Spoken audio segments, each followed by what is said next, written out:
Chào tất cả các bạn, hôm nay tôi giới thiệu cho các bạn về dòng máy Makita sản xuất tại Nhật Bản, Made in Japan 6307 các bạn.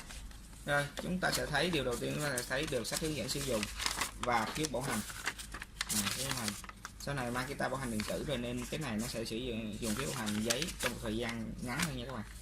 Các bạn lưu ý đọc sách hướng dẫn cho tôi. Rồi, tiếp tục là máy khoan của chúng ta. Đầu khoan các bạn có thể nhìn thấy rõ ràng ha. Rồi tiếp tục là thân máy Makita. Rồi nó có một cái móc để chúng ta trong quá trình sử dụng công trình thì chúng ta dắt vào dây nịt hoặc là quần nha các bạn nha, để giúp máy chúng ta không cần cái cầm nắm, chúng ta sẽ sử dụng.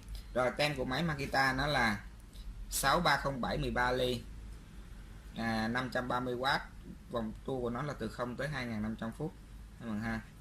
Rồi Made in Japan. Rồi phía dưới của nó có một công tắc các bạn, tắt ha, chúng ta bấm vào thì chạy mà nhả ra thì tắt, và công tắc đảo chiều công tắc đảo chiều đó các bạn. Và tiếp tục đây là chúng ta có một phím đen này là phím giữ công tắc. Quá trình chúng ta sử dụng nhiều thì chúng ta chỉ cần giữ phím đen này và tự nhiên công tắc nó sẽ dính lại, chúng ta sẽ khoan liên tục. Và khi mà chúng ta muốn nhả ra thì chúng ta nhấn vào thì nó tự động nhả ra thôi. Rồi tôi vừa giới thiệu xong cho các bạn về dòng máy khoan Makita 6307. Các bạn yêu thích kênh của tôi, các bạn có thể nhấn subscribe để hỗ trợ tôi làm một số hàng trên nào mới.